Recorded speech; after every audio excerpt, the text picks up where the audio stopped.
Ibu kan Nomo meladeni ya ibu bapak, ibu dengan bapak, tapi hari ini pagi ini ibu sudah mendapatkan rezeki, jadi dapat rezeki untuk mengisi perut kita, alhamdulillah. Ini perlu kita syukuri dan bersama-sama selalu senantiasa kita panjatkan tentunya puji syukur, alhamdulillah karena atas nikmat dan juga karunia-Nya kita diberikan semangat untuk bagaimana kita berperan sesuai dengan tentunya tujuan kita hari ini bersama-sama belajar menjadi orang tua begitu.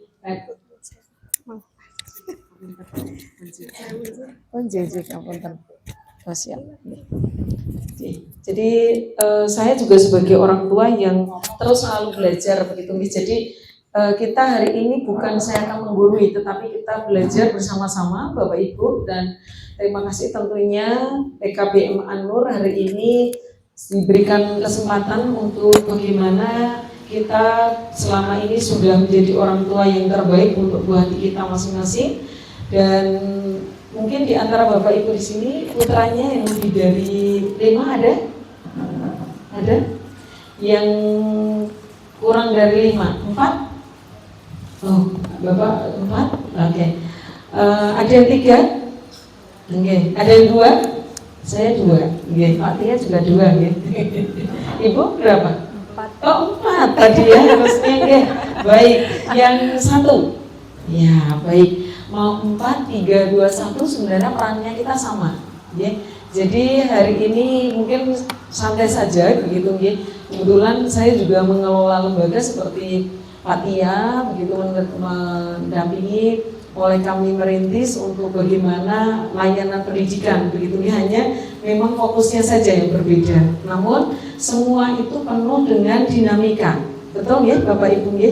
Jadi dinamika ini, kemarin saya 2 hari di Magelang bersama-sama teman-teman guru juga, dan juga ada beberapa orang tua yang juga belajar bagaimana kita berperan di dalam tentunya mengoptimalisasikan anak kita. Tentu pilihan di PKBM ini adalah terbaik, begitu ya. Jadi jangan berpikir begitu bahwa ini adalah mungkin menjadi hal yang terakhir buat kita. Ini adalah pilihan terbaik. Itu yang harus dipegang oleh kita. Dan jangan kemudian kenapa ya kok anakku di PKBM? Justru menurut saya inilah tepatnya putra-putri kita. Tepatnya pendidikan anak kita itu di sini. Karena apa? Mungkin di tempat yang sebelumnya, mungkin saya pasti punya riwayat macam-macam, betul? Pasti ya, karena saya juga ngalami anak saya yang pertama itu pindah sekolah, dan terakhir SMA itu sudah masuk 1 minggu di SMA negeri. Pikirnya kalau SMA negeri kan gak usah berpikir pakai UPJ, laras SPP juga mungkin lulus saya mau, Masya Allah, ternyata saya sudah bersyukur seminggu tiap hari saya, ya Allah mudah-mudahan anak saya aman, nyaman dirinya, tidak merasa ada sesuatu hal. Ternyata apa yang saya pikirkan itu kok ternyata terbawa ke sana, Ibu Bapak. Jadi saya sudah curiga nih anak saya, kenapa ini kok hari pertama dia selalu bercerita tentang teman dinamikanya gitu. Kemudian hari kedua, hari ketiga terus bercerita tentang temannya. Kelima saya pikir jadi mantep. Dari Jumat pulang sekolah, kok hari ini kok tumben ini anak saya wajah pulang itu kok ada sesuatu yang dirasa. Ternyata letakkan tas dan terakhir saya tidak sekolah lagi. Apa yang kita rasakan? Saya ngalami begitu. Maka hari ini saya belajar dengan Bapak Ibu bagaimana menata hati kan begitu. Ternyata ya Allah saya cuma pasrahkan, Allah akan beri jalan. Ya mungkin orang, ya anak dosen loh, ngapunten, pasti akan begitu Ibu Bapak. Loh iya, saya ngalami Bapak Ibu di kelas 1 SD, anak saya belum bisa baca. Oh itu anak dosen orang iso maca. Dikapa niku ngajari wong pinter nih, anak dhewe kok kelas 1 iso maca. Itu saya alami. Saya nyapa pasrah dan upahnya tentunya. Nah, maka saya ini belajar dengan Bapak Ibu. Jujur saya senang sekali hari ini karena pasti Bapak Ibu dinamika macam-macam. Kita nggak usah yang kemarin saya juga kalau ceritain kemarin air mata kita keluar, nggak usah, udah itu gitu. Tapi kita coba ke depan. Dan singkat ceritanya Ibu Bapak saya sama suami, ya Allah berikan jalan, pasti gitu ya, pasti ada jalan. Hanya kadang kita itu harapannya kan cepet gitu ya. Ternyata kita di satu hari ditanya mau kemana, kok anak saya ternyata, Mas mau ke SMA ini? No. Mau ke ini? Iya boleh. Sampai sana depan pintu gerbang? Enggak. Bingung juga kan Bu. Saya alami betul Ibu, sampai bahkan ya sudah sama ayahnya, kebetulan kakak saya juga pengelola PKBM tetapi di luar pulau, jadi di Sumatera.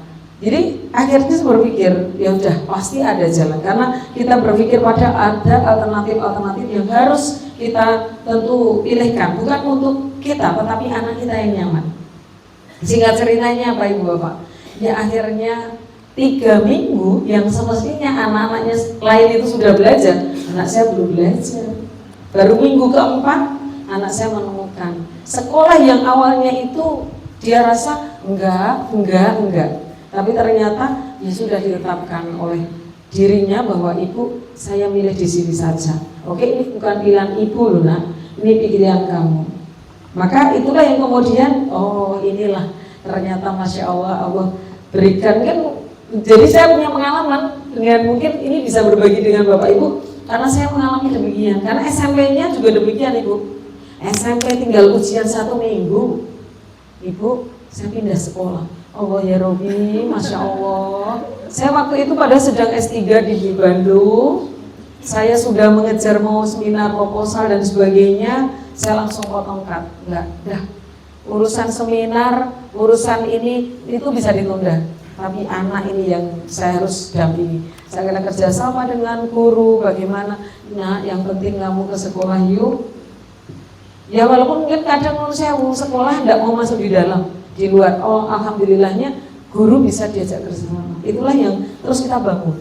Nah, singkat ceritanya alhamdulillah sekarang semester 8 Bapak Ibu. Dengan dinamika Masya Allah. Saya ada cerita dengan guru juga ya. Bahwa waktu mau di kuliah itu pun ketika saya nawari nak kuliah di sini saja, kampus ini tutup telinga. Jadi setiap disinggung tentang kuliah itu tutup telinga. Nah sekarang sedang skripsi, kalau sudah nyinggung skripsi saya nggak berani. Sudahlah kamu sudah yang kamu ini kan apa? Itu ternyata dinamika itu. Kenapa? Saya memahami Ibu Bapak anak saya lahir di saat proses kelahiran itu memang punya masalah. Nah itulah yang kemudian saya flashback. Dokter sudah mengatakan, Bu siap ya. Karena apa? Anak saya lahir di vakum.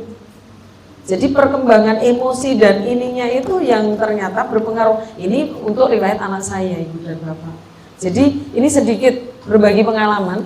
Barangkali untuk kita bersama-sama bahwa saya tidak kemudian menyalahkan bahwa anak saya, tapi saya kemudian refleksi. Oh iya, mungkin saya juga waktu itu TK itu pindah berapa kali, berapa tempat. Kenapa? Ternyata goncangan perubahan itu anak-anak juga berpengaruh pada masa perkembangan. Karena waktu itu saya jadi dosen baru, harus belajar ke Bandung, sementara anak saya ternyata labil. Nah akhirnya apa? Mau pindah, minta TK-nya itu pindah. TK pindah, sudahlah. Saya matur ke sekolah bahwa ini bukan karena sekolah yang kurang melayani, tapi anak saya ini nampaknya sedang terjadi goncangan pikiran, khawatir itu. Dibawa ke Bandung, sampai di sana Ibu baru tiba Bu. Pulang, nggak mau di sini, pulang. Akhirnya menopo. Malam itu juga suami saya sama adik yang kebetulan ngantar langsung pulang. Saya di sana karena apa? Saya harus melanjutkan itu, Masya Allah. Itu pun saya alami. Ya Allah Robi, inilah perjalanan gitu. Jadi semangat Ibu Bapak, pasti panjenengan punya dinamika masing-masing. Nah, monggo saat ini posisi putra putri Bapak Ibu mungkin ada yang sudah mungkin di SMA, ya, mungkin SMP, mungkin di jenjang kalau di formal SD begitu. Insya Allah Bu. Bertahap demi bertahap anak-anak kita itu akan menemukan seperti yang pengantikan Pak Tia. Saya dampingi anak-anak yang Masya Allah dulu mau zaman kecilnya seperti itu, tapi sekarang ketemu saya Masya Allah kebosi, maaf dulu ngapunten Bu, kalau dengan saya minta duit padahal sama gurunya minta duit Bu, dan ngapunten ya Bapak Ibu pasti ada pengalaman kejadian itu.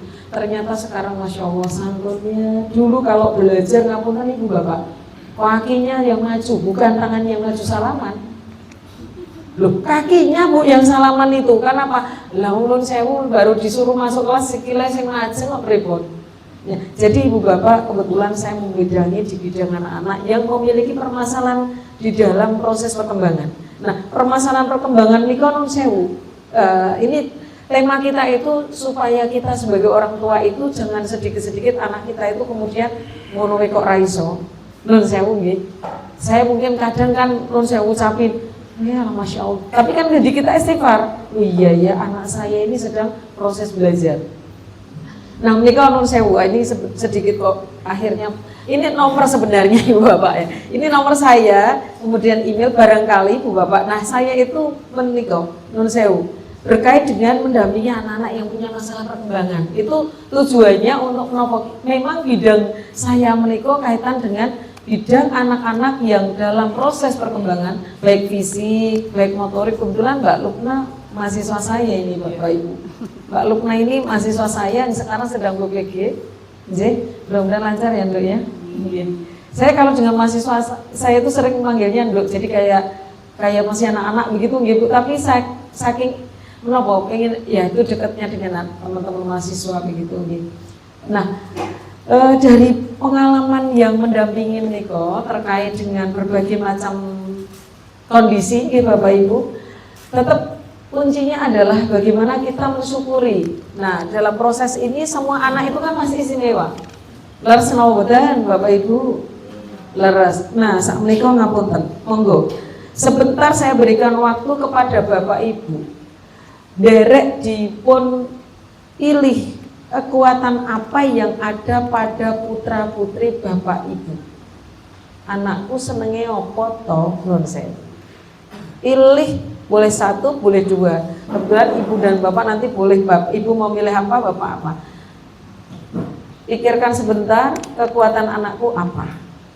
Monggo Ibu boleh dari satu persatu. Kekuatan atau maaf, kekuatan atau kelebihan putranya Ibu atau putrinya Ibu apa? Monggo.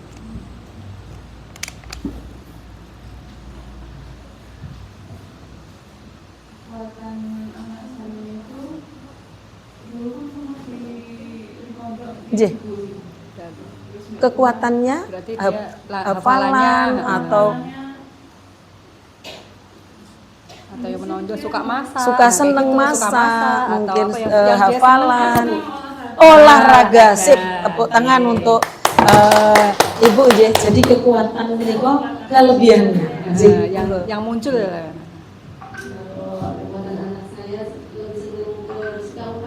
suka ngutak-atik. Sip, oke. Oke, siap. Tidak apa-apa, monggo. Mungkin dari perspektif Abi kan beda mungkin. Monggo. Monggo. Ini ada 4 ya Bu ya? Enggak apa-apa, 4. Saya tadi sudah dengar nggih. Saya dominannya di percaya dirinya. Percaya diri, oke, monggo. Kalau anak saya di bidang Nggih. kepemimpinannya Bu. Leadership-nya keren, monggo. Sewu. Kalau anak saya Percaya diri, bagus, nggih. Matur nuwun. anak saya itu dulu sukanya Ngukir. Ya tapi sekarang itu katanya takut sama Allah kalau Ngukir. ngasih nyawa gitu. Oh. Malah stop sekarang itu mau Nggih. Nggih. sekarang mau taati pancing itu. Oke, enggak apa-apa. Otak-atik pancing, nggih, leres, enggak apa-apa. Nanti akan menjadi perancang pancing, nggih, insyaallah amin. Pakar pancing nanti, Bu. Ini apa olahraga? Olahraga, Masya Allah, nggih, alhamdulillah. Monggo, Ibu. Nggih, bal-balan. Nggih, ngapunten. Nggih. Oh, nggih. Siap. Nggih.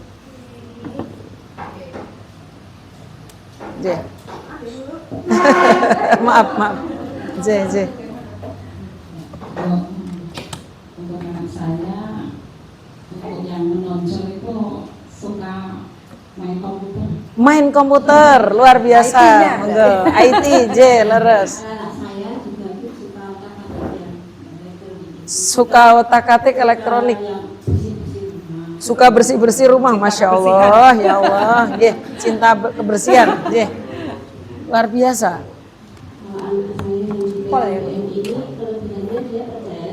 Percaya diri, suka menggambar. Oke, good.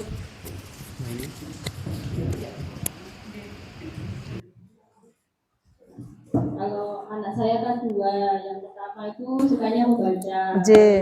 yang kedua percaya diri. Membaca dan percaya diri. Dua-duanya di sini, Bu? Enggak, oke. Yang di sini yang? Oh, undangan. Oh, siap, matur nuwun sangat nggih. Monggo ya, Bu. Kalau anak saya itu sukanya ngutak-atik motor itu loh. Otak-atik motor. Yes, sip Cita-cita pokoknya. pengen jadi otomotif katanya. Yes, siap. Nanti saya cerita juga tentang otak-atik ya, ini Masya Allah ya.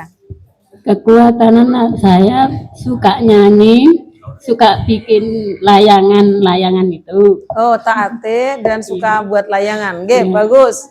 Monggo, Bapak. Kalau anak saya yang di KBN ini kekuatannya olahraga, kesenangannya. Kalau kelemahannya itu suka dibully sejak dari kecil. Suka? Dibully. Oh, nggih, monggo, siap. Nggih. Siap. Monggo masih. Oke, siap. Mungkin agak mendekat mawon, nggih, biar nggih. Untuk anak saya yang di PKMPN sini, menurut saya dia itu pekerja keras. Pekerja keras, hebat, luar biasa. Nggih, monggo.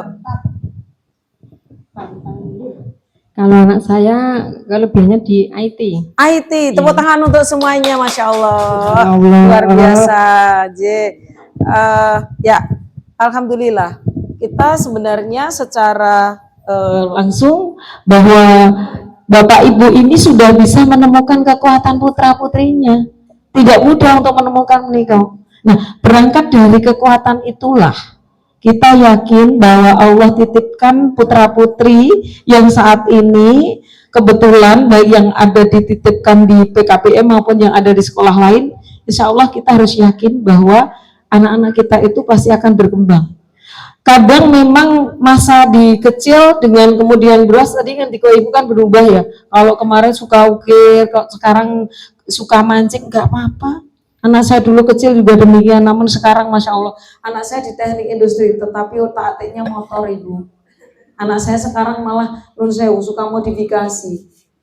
Rumah seperti kapal pecah dulu Ibu. Dan dulu itu ngapunten, pokoknya kalau ke toko, kalau ke mainan yang dicari adalah mainan yang berkait dengan dioprak. Perso jadi mobilan yang nanti bisa dibongkar tapi masangnya nggak tahu. Ya, nah terima bongkar tetapi tidak pasang dan terbukti alhamdulillah saya berikan terus kesempatan untuk di rumah mungkin maaf ya di rumah saat kemarin itu juga ngerasa rumah kok kayak kapal pecah karena apa? Roda motor dibongkar, bannya diganti, dan saya nggak tahu waktu itu ngapain kok ini bannya dibungkus selalu ternyata apa Ibu? Bongkar, pasang dan nanti ternyata dipasarkan dan dia jualan online. Saya nggak ngerti waktu itu. Dan sekarang malah jualan motor. Saya itu nun sewu. Itu nggak ada dalam pikiran saya sama sekali itu.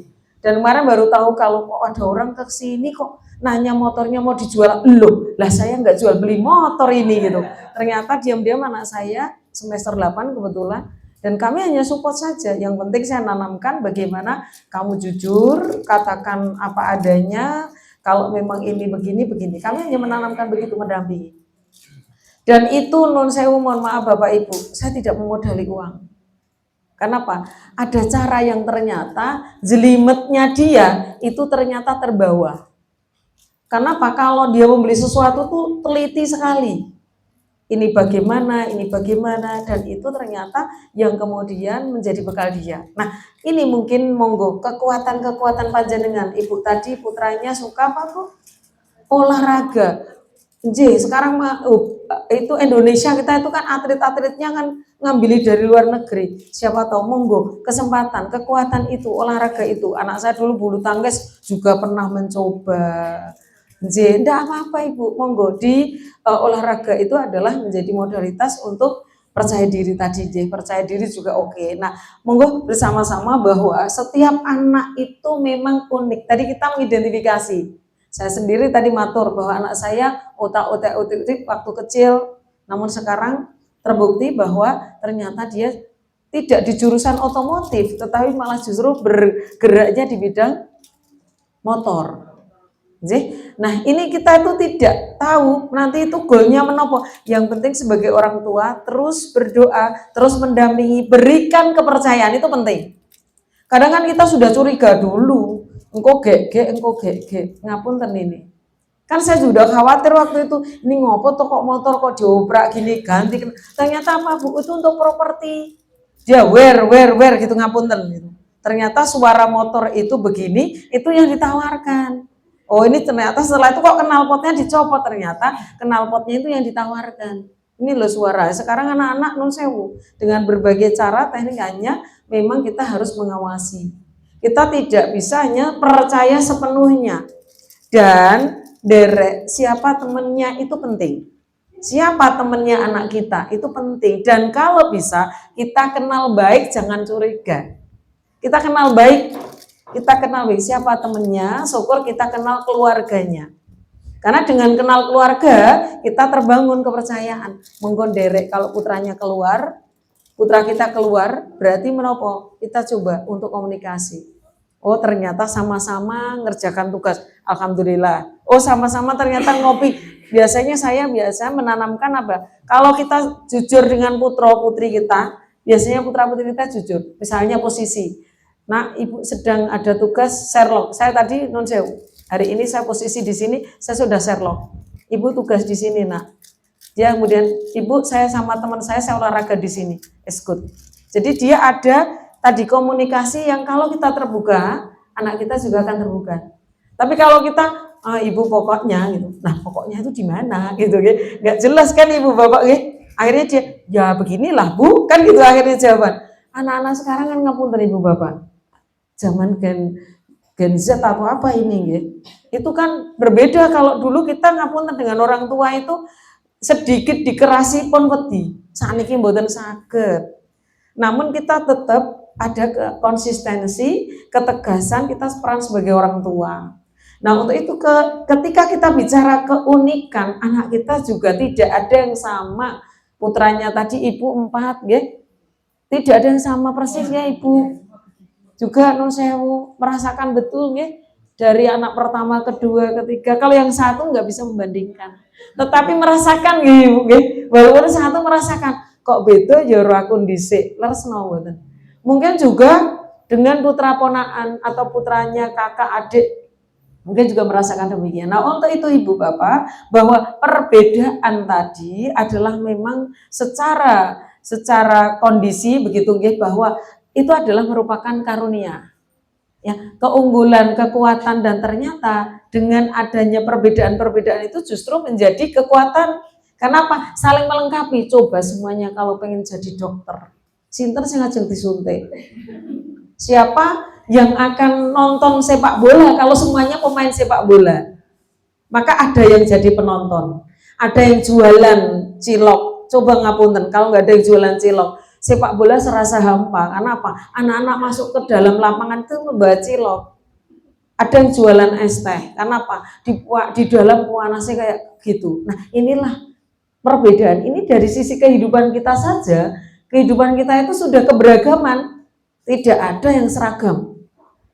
Nun sewu, misalnya perumahan yang dengan tipe ini, nun sewu kalau masuk juga warna-warni, wong nun sewu. Awalnya perumahannya podo plek.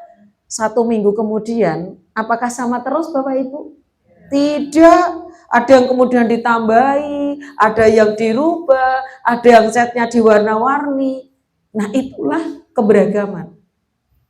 Dilahirkan, dicetak atau dibangunnya sama, tapi ternyata kesini itu berbeda. Nah demikian juga putra-putri diamanahkan ke Bapak Ibu pasti terkait dengan bagaimana kita sebagai orang tua.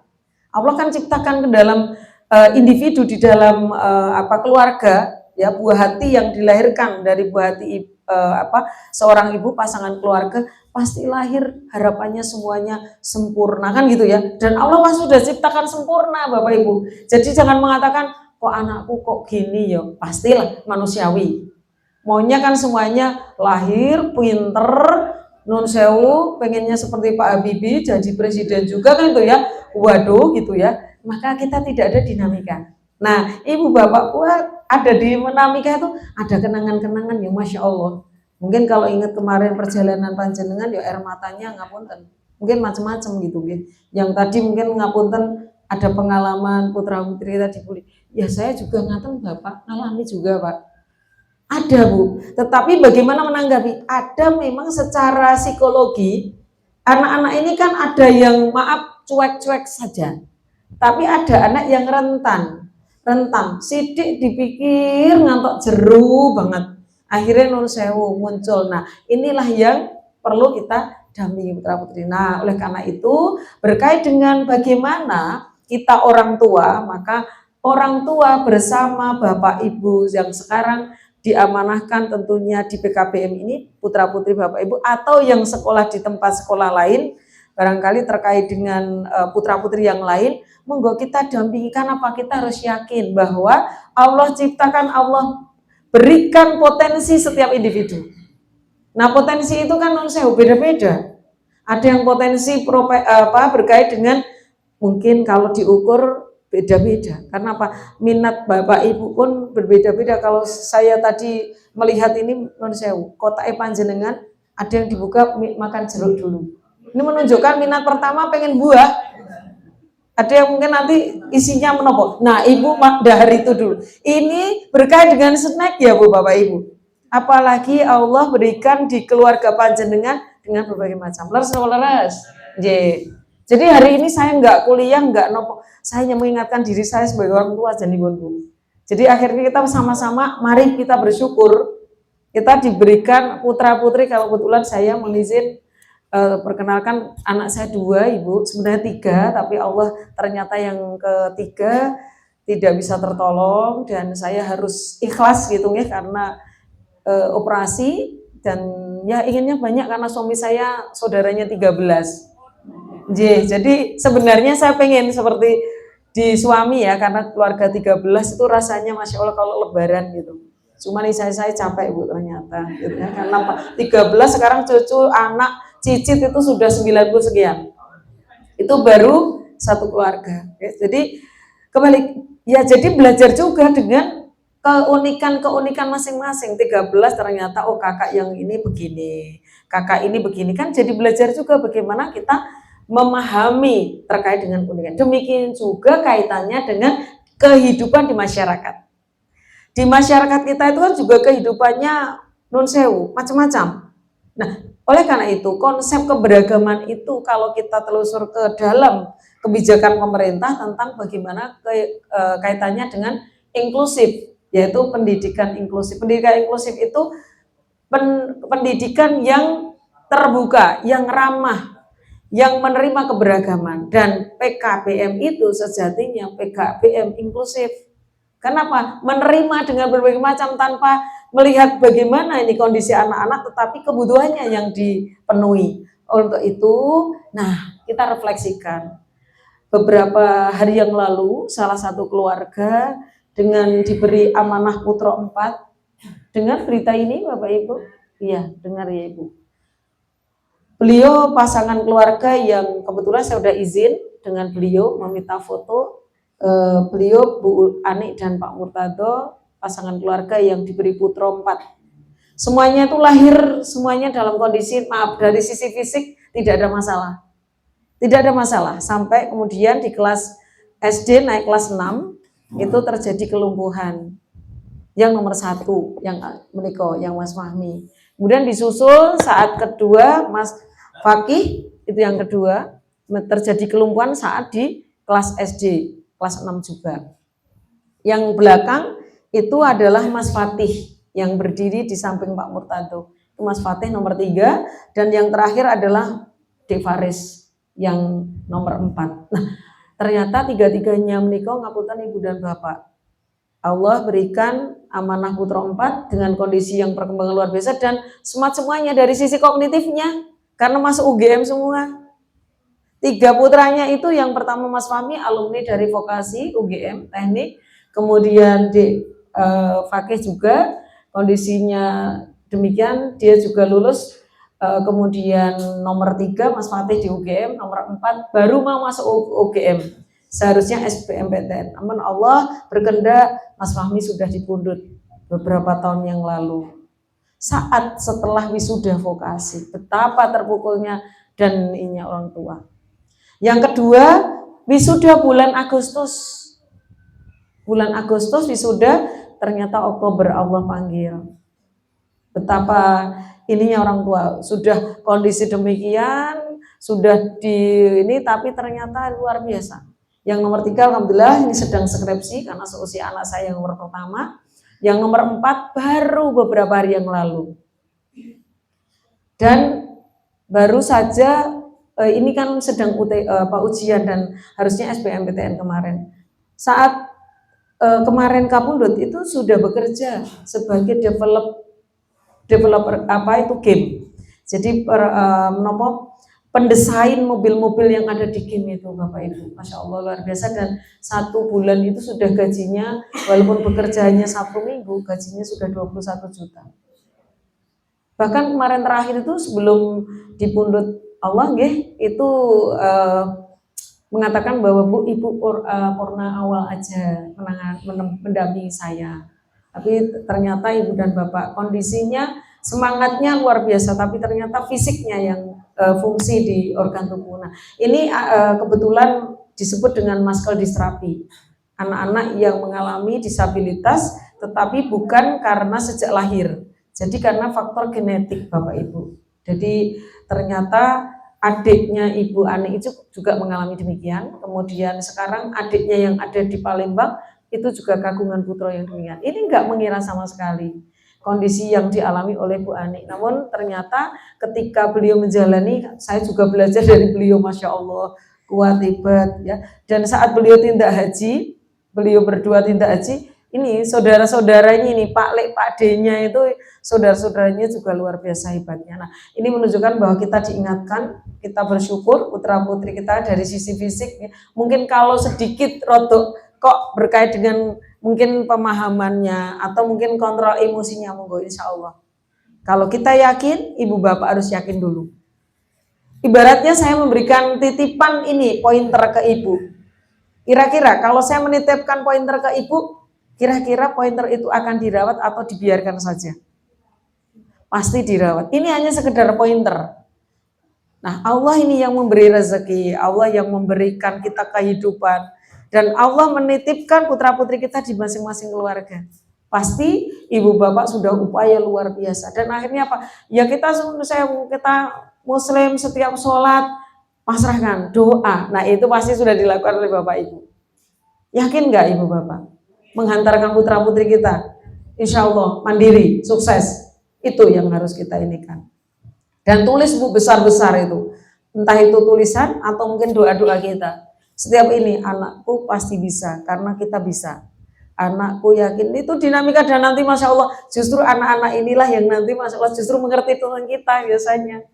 Saya beberapa dampingi, Bu Kina, kalau saya tidak ini, kenapa? Ternyata kemarin saya kunjungan ke Solo Bapak Ibu, ngapunten, ke Solo. Solo itu ada sekolah yang menangani, kebetulan SLB, yang menangani anak-anak dalam tanda petik, maaf ya, saya katakan anak-anak yang dalam tanda petik memang secara ini ada dinamika. Masya Allah luar biasa zaman ini keluarga. Dititipkanlah di asrama itu. Nah yang terjadi apa? Sok kadang ngambil ini. Nah sekarang itu jadi donaturnya sekolah Bapak Ibu, Masya Allah. Karena merasa apa? Saya dulu begini, sekarang Masya Allah. Jadi donatur tetap sekolah yayasan itu. Kenapa? Dulu saya begini. Nah ini kan perkembangan emosi itu tidak akan begitu terus. Yakin itu Bapak Ibu. Saya juga enggak menyangka anak saya yang tadinya saya begitu tuh, saya juga akhirnya dia mau kuliah di Jogja itu, ya Allah Robi, Masya Allah, saya pasrahkan aja gitu. Kenapa? Saya tahu bagaimana kehidupan ketika dia kuliah di luar, saya nggak bisa ngontrol. Apalagi sudah kuliah itu kan saya Bapak Ibu. jamnya nggak jelas gitu kan. Kalau kuliah kan pagi, mungkin siang kuliah kan gitu. Nah, itu yang tentu semua punya dinamika, punya cara, dan kita harus yakin. Bapak Ibu yakin mboten? Ibu Bapak yakin? Oke, monggo dipegang dadanya di sini, di sini. Coba panjenengan tenang belum? Tenangkan Ibu Bapak, tenangkan, dan tolong Ibu Bapak pikirkan dan doa kepada Allah bahwa saya yakin bisa menghantarkan anak-anak kita menjadi anak-anak yang tentunya bermanfaat, menjadi anak yang soleh-solehah, Masya Allah, amin, ya Rabbal Alamin. Terus harapan-harapan itu Bapak Ibu.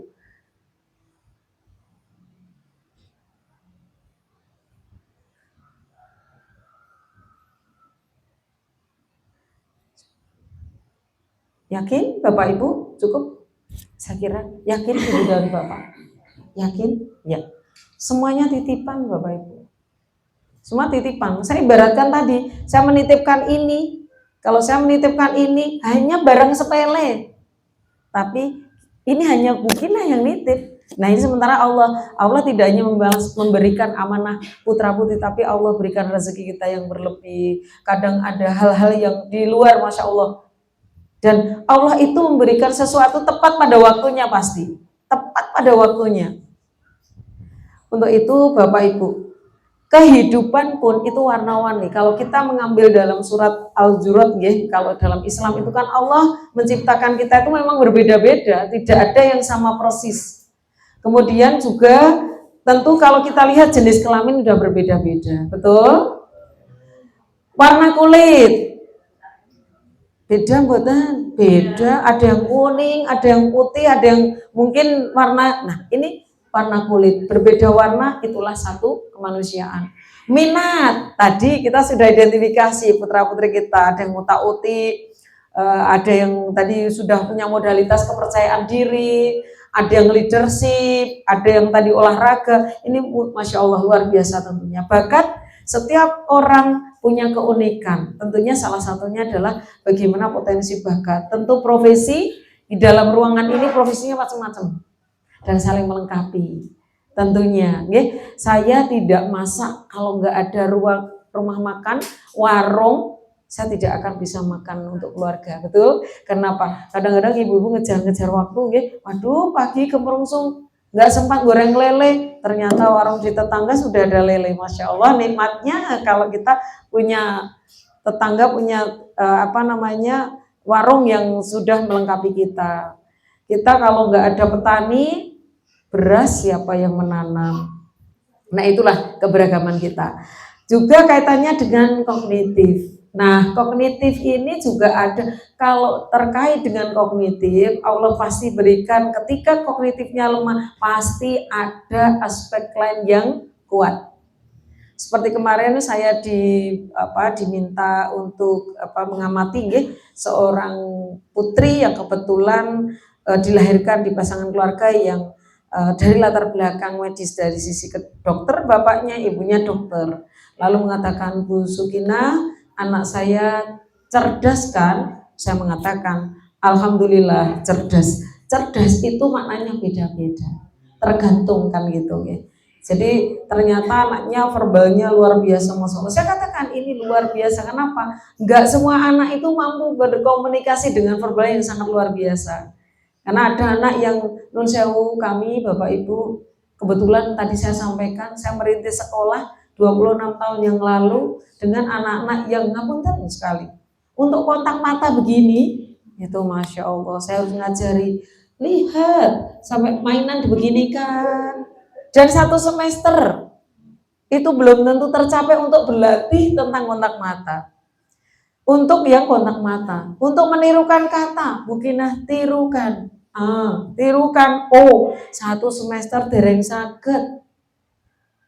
Dalam hal ini tentu ketika kita punya putra putri bicaranya Masya Allah, juga kepercayaan dirinya luar biasa, tenaganya kuat, mobilitasnya luar biasa. Namun ketika tadi dari sisi aspek kognitifnya kok ternyata kita cari tadi kekuatan yang lain. Kenapa? Karena kognitif itu juga bisa dikembangkan, bisa dioptimalkan ketika didukung dengan kepercayaan diri tadi. Kepercayaan diri. Saya mendampingi yang tadi keluarga Mas Fahmi. Juga saya mendampingi di keluarga yang putra-putrinya, mohon izin Bapak Ibu, mungkin pernah perso yang anak dengan lahir wajah yang khas. Disebut dengan anak Down syndrome. Anak-anak Down syndrome yang kami dampingi, Masya Allah Bapak Ibu, murah senyum, nurut. Menurut saya kalau kita baru datang itu sudah segera nyambut. Nah, tetapi dari sisi mungkin akademik, ketika kita mengajarkan mungkin berkait dengan membaca, menulis, berhitung, ada di situ aspek yang itu mengalami kesulitan karena keterbatasan di penerimaan dari sisi mungkin memorinya, ya. Baru saja diajarkan bola apa nak, apa tadi? Nah, setelah bertanya kan itu yang tadi saya sampaikan adanya perbedaan kognitif. Nah, juga kaitannya dengan hal-hal lain, perbedaan budaya, bahasa, begitu mungkin juga latar belakang ekonomi, kita macam-macam variasinya. Oleh karena itu, Ibu Bapak, kita berbeda tetapi tujuan kita sama. Semuanya pasti tujuannya untuk beribadah pada Allah. Sama kan Bapak Ibu ya? Ujungnya kita. Saya kemarin refleksi juga saat saya mengantarkan jenazah Mas Faris. Karena kebetulan saya dekat sekali dengan keluarga Bu Ani dan Pak Murtado karena waktu itu mendampingi Mas Fahmi dan Mas Fakih untuk lomba nasional ke Lombok. Jadi Mas Fahmi, Fakih dan Mas Faris itu mengharumkan nama Indonesia Ibu dan Bapak di kancah nasional maupun internasional. Bahkan sampai terakhir itu ke Jepang. Membawa harum nama Indonesia. Nah, apa yang saya belajar adalah ya Allah ternyata kita, ya jadi kalau kita melayat kematian itu kan ya Allah, kain kafan aja yang dibawa dan tentunya amal kebaikan kan itu. Kadang manusia itu kan non sewu, ukurannya itu tolak ukurnya kan memang berbeda-beda sih Bapak Ibu. Tapi dengan kita melihat jadi merefleksikan, oh iya ya ini udah kita terus selalu kali dampingi anak-anak kita, tentunya dengan modalitas panjenengan tadi, keyakinan panjenengan bahwa tadi kalau panjenengan mampu, saya mampu, anakku pasti mampu. Saya bisa, anakku pasti bisa. Itu yang harus jadi modalitas kita. Karena kalau energi saya negatif, Ibu Bapak, ngapunten ini, saya contohnya kok Ibu terus. Nggak apa-apa aja Ibu. Karena yang terdekat mawon janipun. Jadi ketika saya berhadapan dengan Ibu, saya sudah ada energi negatif, Ibu ada energi negatif, itu akan terbawa Ibu Bapak. Kita itu terbawa energinya, karena apa? Ngono kok ra iso. Walah kepiye toh? Karena apa? Mungkin greget karena kita ada energi terbawa Ibu. Nah, maka yang kita yakinkan adalah yuk saya membawa energi positif. Bisa. Ayo prosesnya begini. Mungkin pertama kita harus dampingi. Pertama mungkin didampingi orang lain. Mungkin perlu ditingkatkan aspek yang lain. Nah, ini tinggal bagaimana cara kita. Kalau kita membuka pintu dengan cara begini, menurut saya Bu, nggak bisa, monggo kita cari cara lain. Betul no betul? Karena tujuannya kita membuka pintu. Nah, ternyata kuncinya hilang. Kira-kira apa yang kita lakukan? Cari dong kunci lain. Ada kok tukang kunci, nopo niko duplikat. Ternyata kita nggak ketemu, akhirnya nopo Bapak Ibu biasanya. Sok di nggih. Tapi kan kita goalnya di situ. Nah, cara-cara itu yang penting bagaimana kita menemukan cara untuk membuka tadi apa yang menjadi tujuan kita mendampingi putra-putri kita. Oke, tadi kita berangkat dari hal yang positif. Karena apa? Kita menggali positifnya. Karena kalau saya tanya ke Bapak Ibu, pasti akan mencurahkan hal-hal yang di kiri, yaitu yang negatif. Leres apa leres? Pasti loh, tadi nun sewu. Iya Bu, anak saya begini, adanya energi negatif. Monggo berangkatnya saya ngajak panjenengan. Oke, itu jadi refleksi. Apakah nggak perlu Bu yang kekurangan itu nggak dicari?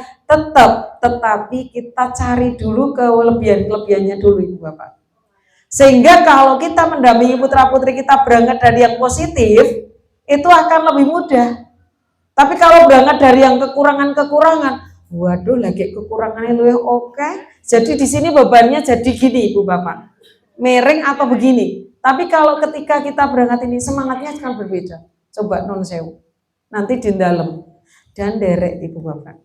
Putra putri kita non sewu. Ada yang SMA usia berapa paling besar? Ibu usia berapa? 17. Ibu usia berapa? 19. Ibu 20. Yang lebih dari 20 wonten? Nggih. Ibu bapak, kan ini putra putri kita.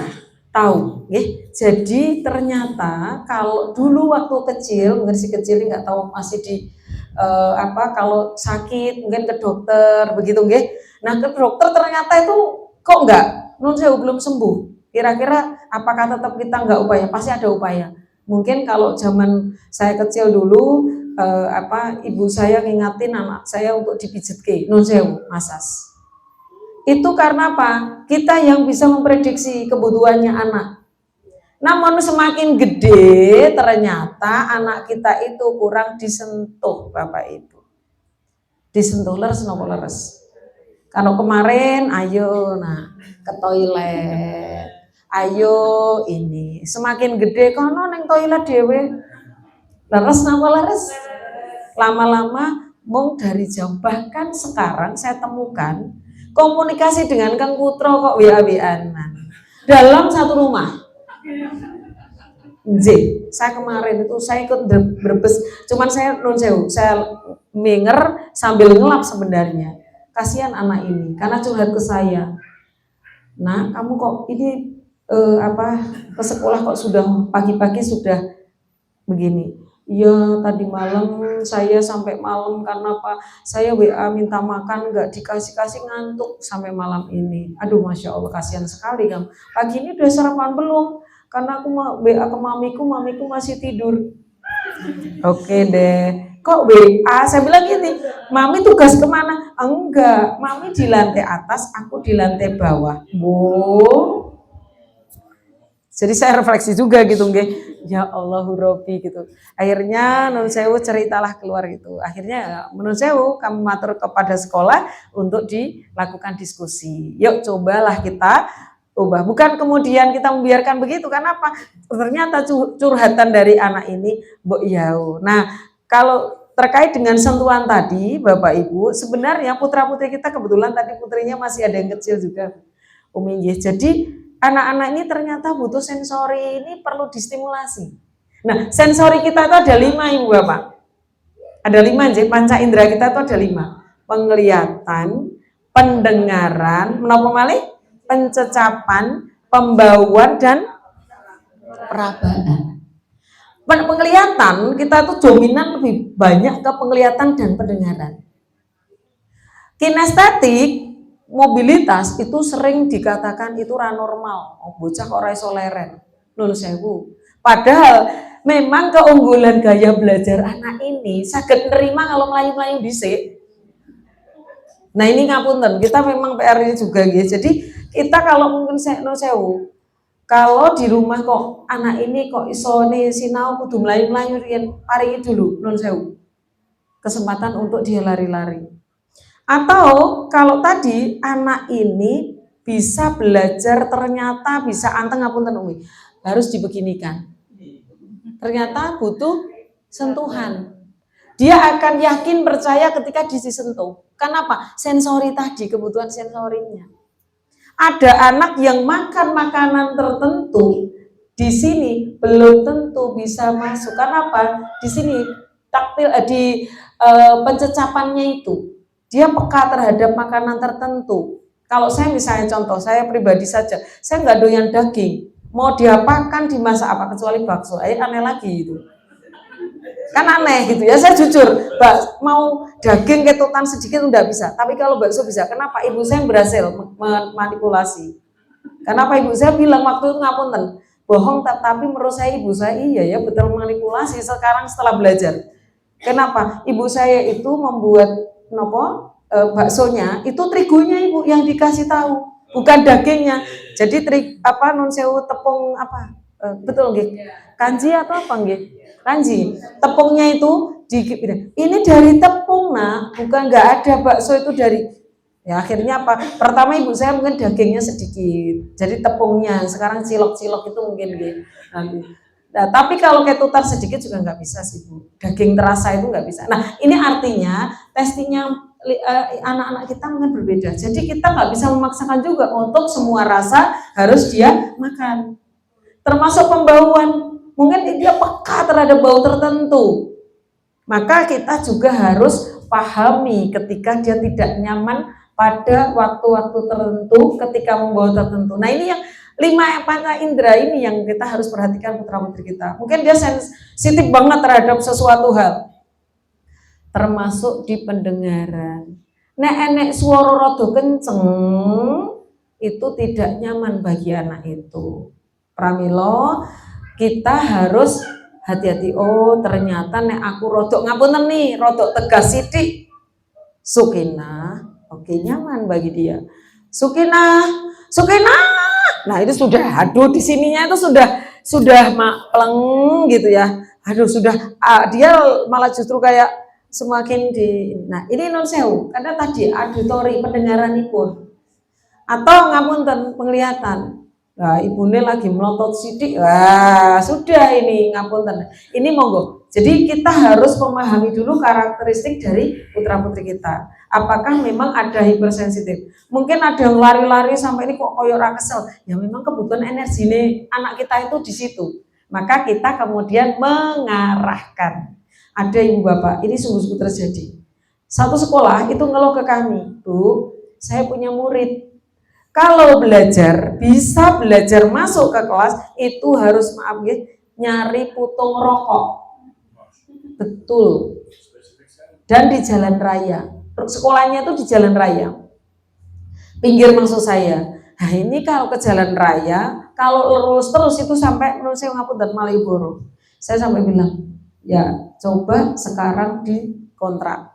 Boleh kita cari putung rokok, tapi kalau nggak dapat apa? Jadi jarak akhirnya kita jalan, kalau nggak dapat berarti kita ke kelas.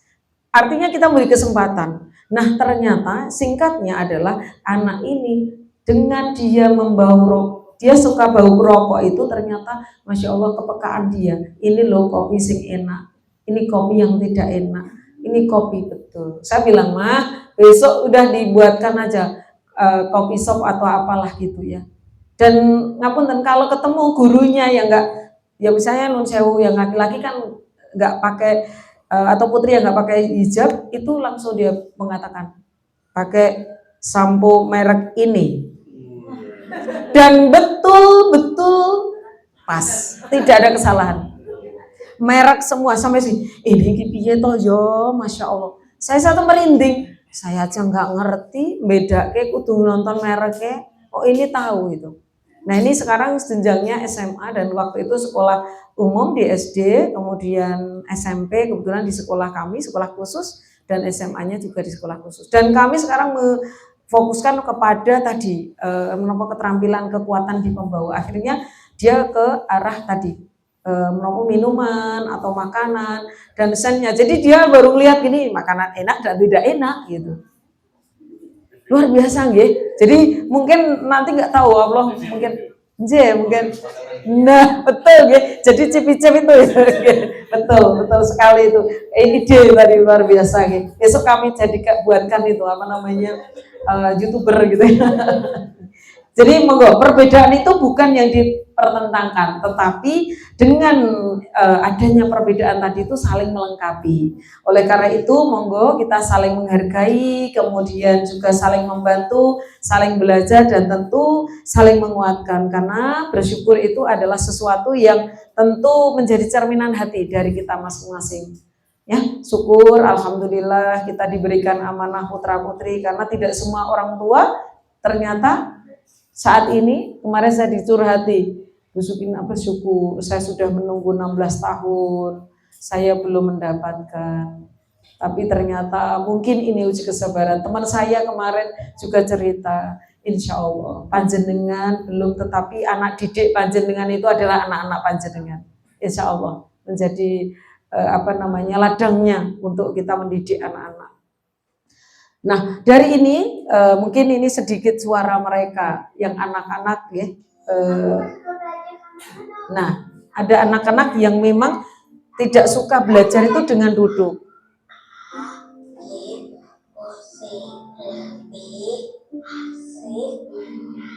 Tidak semua anak harus belajar itu menulis, tapi mungkin dia suka menggambar.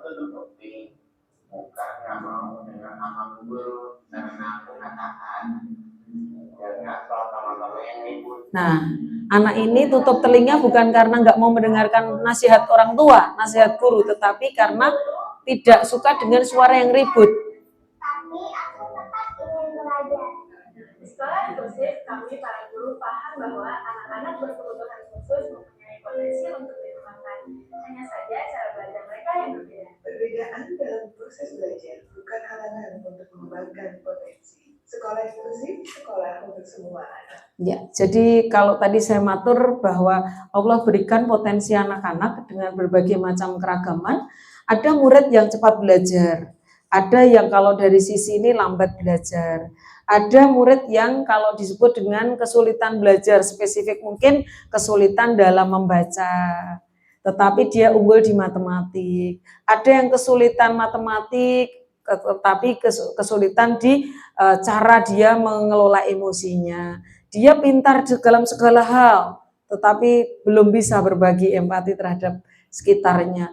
Kenapa? Anak-anak yang di atas rata-rata secara kognitif maupun di bawah rata-rata kognitif, anak-anak yang di atas rata-rata emosinya, di bawah emosinya, itu pun menjadi bagian dari layanan khusus. Jadi anak-anak yang mungkin kalau misalnya disebut superior, ya Bapak Ibu pernah dengar anak yang berbakat, superior, gifted, itu pun bagian dari pengelolaan pendampingan kami. Karena mereka itu belum bisa Ibu, adanya kecemasan. Karena takut kalah Bu.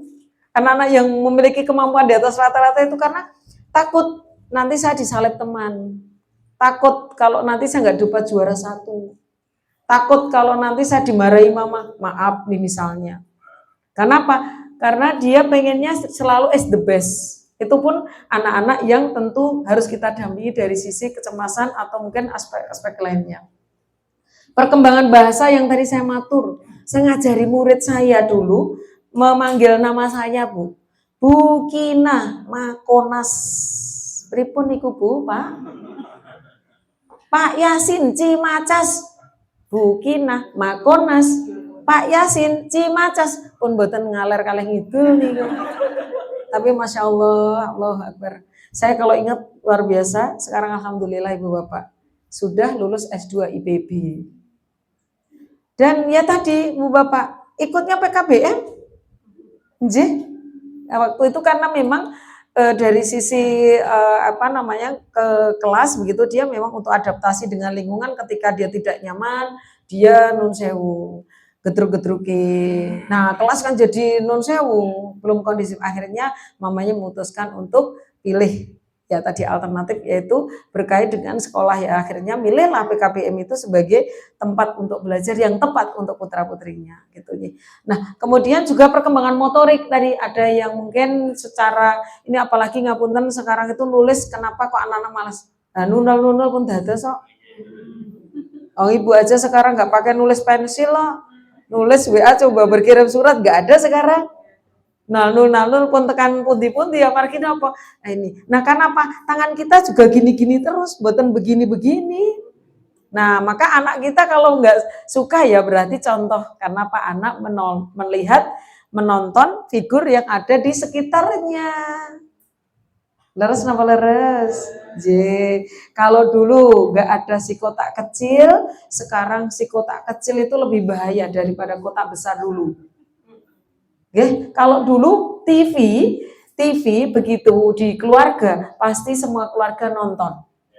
Kecuali memang keluarga yang bermampu biasanya ngapunten per kamar ada TV ditonton sendiri. Tapi ketika TV itu dulu diresahkan, anak saya itu Bu nggak mau leren nonton TV, mboten purun belajar.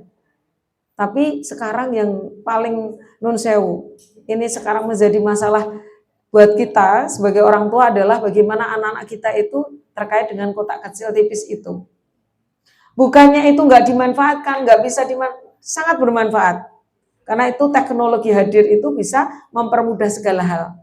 Nah, salah satunya adalah anak-anak yang kesulitan berhitung, ternyata dengan adanya mesin-mesin ini, teknologi mempermudah. Anak kita belajar kesulitan, ngapunten, tanya sama Google sekarang, nun sewu, tanya ChatGPT, tanya Gemini, apa-apa dijawab, Bu. Dan itu tidak sombong gitu ya. Asalkan apa? Nggih, yang ngelihat anak kecil mau orang gede, orang tua, yang penting ngeklik dijawab. Berarti kan betul mendiskriminasi itu. Yang penting apa? Ada kuota. Yang penting ada sinyal. Kan nggak akan membedakan nih. Nah, untuk itu hadirnya teknologi putra-putri kita bukan kemudian kita curiga pada anak kita, tapi bagaimana mendampingi putra-putri kita memanfaatkan teknologi yang hadir di dalam dirinya itu mungkin untuk membantu dia belajar. Misalnya ngerjain tugas dari PKBM, mau siap ulangan, sak menika ngapunten tanglet jawaban napa-napa saged. Bahkan kalau untuk anak-anak yang punya masalah di kognitif, kalkulator itu bisa menjadi alternatif Bapak Ibu. Karena apa? Ya kebutuhannya itu. Karena kalau nggak pakai kalkulator ngapunten malah nggak jadi ngerjain tugas. Oke, jadi kenapa? Kalau misal contoh, mereka yang disebut dengan disabilitas penglihatan, kalau tanpa ada tongkat, tanpa ada yang gandeng, tunanetra kinten-kinten bisa mobilitas secara leluasa? Tidak. Nah, demikian juga anak-anak yang mengalami hambatan di pendengaran. Mereka dengarkan saya ngoceh ngeten iki ngapunten, mrikine pon teng gak karuan. Lo pikir apa, gue gak tahu. Kan gitu nun sewu. Akhirnya pun nun sewu wis lunga, nglontrungane gak paham. Nah, sekarang sampun nonton teknologi. Di HP panjenengan itu ditranslate. Nanti speech to text. Jadi dia tidak mendengar tetapi dia membaca teks Bapak Ibu. Dan bahkan anak tunanetra itu sekarang bukan bisa belajar braille. Enggak. Jadi sekarang itu dipermudah dengan hadirnya teknologi. Maka saya mengatakan ke teman-teman guru di sekolah umum pun, ngapunten, kalau anak sulit menghitung, berikan kalkulator, wong bakul di ini swalayan itu nyatanya yo tinggal klik kok. Kasir yo nggak ngitung kok, ngapain saya bilang. Ngapunten ini. Saya memang kemarin dibantah sama teman-teman guru-guru matematika. Itu nggak didik Bu Kinala. Nek didik kita itu kan nggak harus polanya sama. Jenengan bisa ngitung 3 kali 3 kali 3, di awang-awang nggak usah dihitung loh jenengan. Tapi anak ada yang 3 ditambah 3 ditambah 3. Nah itu pun sudah paham. Nah ini nun sewu tanda perkalian kali penjumlahan mawon bingung kok. Nah maka kita yang menyesuaikan kebutuhan anak. Jadi kalau dalam dunia pendidikan itu kan semestinya kalau kita menerapkan ke dalam konteks inklusi, kita yang menyelesaikan kondisi anak, bukan anak yang kemudian harus pokoknya gitu, ge. Nah, ini enggak fleksibel jadinya. Jadi derek pramilo kalau di sekolah di lingkungan pendidikan sudah fleksibel, di keluarga mboten kaku-kaku. Kudune, nah monggo diatur kapan anak ini saatnya mungkin harus ke PKBM, saat kapan anak ini harus bermain, berikan hak ibu untuk bermain juga. Karena memang kebutuhan, ge. Rekreasi itu kebutuhan juga. Hari ini matur nuwun, harusnya ibu bapak quality time dengan family, tetapi hari ini luar biasa. Tepuk tangan dulu dong bapak ibu semuanya, masya Allah. Ini nikmat syukur luar biasa panjenengan menghibahkan waktunya, panjenengan duduk di sini, insya Allah 1 menit panjenengan duduk di majelis, katanya Ustadz Ustazah, dan di dalam ini kan akan dilipat gandakan panjenengan rezekinya, dan masya Allah pahalanya itu terus mengalirkan, hitung ya, insya Allah. Baik. Nah, kalau perspektif dari inklusi kan begitu nggih Bapak Ibu. Jadi dalam Islam itu kan tidak merendahkan, tidak mengejek, tidak memberi label buruk. Kondisi anak kita jangan sampai di ini yo memang Sukinah ki males. Nun sewu. Apa yang terpikir di pikirannya saya? Iya ya Sukinah ki males. Lho padahal aku ki ora jan-jane. Aku ki jane yo pengen, ning kok ini loh kakiku yang sok kadang bergerak sulit misalnya. Kita kan mungkin belum bertanya kepada putra-putri kita kalau ada sesuatu yang ada dalam dirinya. Mungkin dia nggak mau keluar itu karena tadi mungkin belum timbul percaya diri. Atau mungkin khawatir, ada kecemasan yang itu harus kita cari. Mungkin ada pengalaman sebelumnya. baru mau jalan ternyata ditepuk tangani koncone mungkin. Nah, ini yang harus kita coba untuk dipulihkan dulu, okay? Kemudian makna bahwa semua anak ini berhak belajar, perbedaan adalah rahmat, saya kira, okay? Nah ini kalau mengingatkan ke Bapak Ibu, saya kira ini sudah selalu nih, bahwa tadi simpulannya bahwa anak itu memang hadir, tentunya hikmahnya merupakan titipan, termasuk tentunya anak-anak dengan dinamika yang disebut berkebutuhan khusus itu kan tadi, entah kebutuhan khususnya itu fisik, non fisik kan gitu, nggih. Dukungan-dukungan mungkin yang non fisik itu kan anak-anak yang lahir dengan penglihatan bermasalah, orang tua biasanya sudah sangat menerima. Karena apa? Ya ini kondisi. Anak yang hambatan di pendengaran karena sudah tahu bahwa ini adalah sejak di bawah lahir, anak ini kondisinya. Namun ada anak-anak yang memang disebut berkebutuhan khusus itu bukan fisik gitu, tetapi mungkin dari sisi kognitifnya, dari sisi emosi perilakunya. Nah, ada perilaku-perilaku yang normatif, ada perilaku-perilaku non normatif. Seperti yang kemarin kami diskusikan dengan teman-teman di Magelang. Bu, lagi nyun sewu, baru mau belajar, tapi ternyata anaknya sudah lari dulu. Karena apa? Melihat pintu sekolah itu seperti pintu apa. Nah, ini kan kita percayakan dulu, buat dulu dong nyaman. Apa yang tidak membuat anak ini nyaman, kan begitu. Jadi ini Ibu dan Bapak, kami yakin nanti tentunya Ibu Bapak ingin boleh bercerita, nanti jangan sampai saya cerita terus gitu ya. Gitu, supaya panjenengan unek-uneknya bisa dimaturkan, monggo. Jadi fokusnya monggo kita bersama-sama tadi sudah percaya, kita awali potensi kekuatan putra-putri kita, nggih. Nggih. Tadi masih ingat nggih? Mungkin nanti ditambahkan Ibu.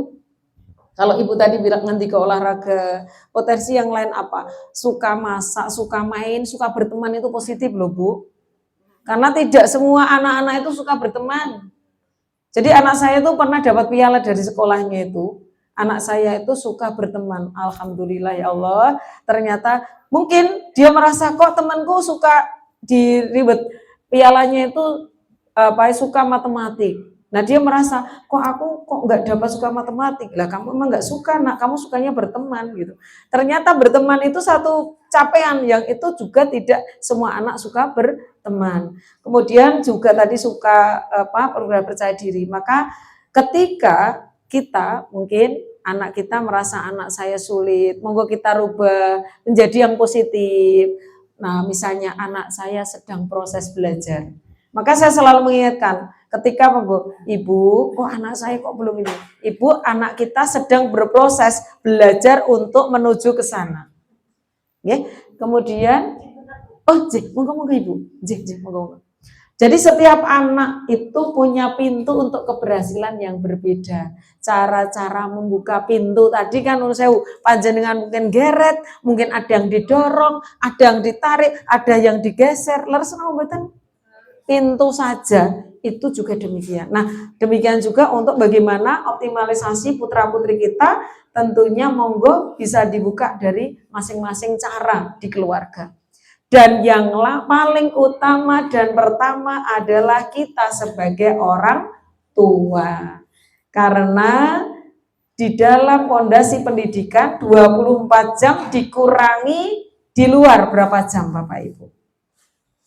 Putra-putri kita didampingi atau belajar di luar kira-kira lebih banyak di rumah atau di sekolah atau di luar maksud saya. Kalau di PKPM kan hanya 1 minggu berapa kali? 2 kali. Berarti lebih banyak di mana? Tetap di rumah. Berarti tugas yang paling banyak adalah orang tua. Walaupun mungkin kebetulan mungkin ada yang di pondok begitu, tetapi pondok tetap proses pendampingan dan ini tetap tugas utama dan pertama adalah orang tua. Sepakat nggih Bapak Ibu? Sehingga yang tahu tentang bagaimana kekuatan putra-putri kita adalah kita sebagai orang tua. Untuk itu ketika orang di luar mungkin belum menemukan, monggo derek terbuka, sampaikan bahwa putra-putri panjenengan sukanya apa, kekuatannya apa, dan mungkin saat ini memerlukan penguatan yang aspek apa. Yang tadi mungkin kalau Ibu Bapak menemukan hal-hal yang dirasa itu belum, atau mungkin dianggap itu sebagai kekurangan putra-putri kita. Mungkin belum interest terhadap belajar, misalnya. Perlu dibangun, bukan nggak tertarik. Mungkin menemukan hal-hal yang saat ini caranya saja. Mungkin anak kita itu nganggep masuk ke dalam pintu itu hanya satu pintu, padahal bisa dari belakang melipir pun sakit. Itu yang kita yakinkan kepada putra-putri kita. Maka berikan pujian apapun usaha putra-putri kita yang berhasil. Jadi tadi ngapunten Bapak Ibu sedikit cara derek walaupun putranya sudah 19 tahun 17, saya yang besar kuliah itu kalau udah capek wajahnya sudah agak murung itu saya biasanya lakukan masas Bapak Ibu. Masas itu relaksasi. Caranya bagaimana? Sedikit mungkin saya praktekkan gitu, sekedap. Jadi ngapunten boleh saya Ibu saja ngapunten. Jadi ngapunten Bapak Ibu, karena itu kan sensori itu masih ini nggih.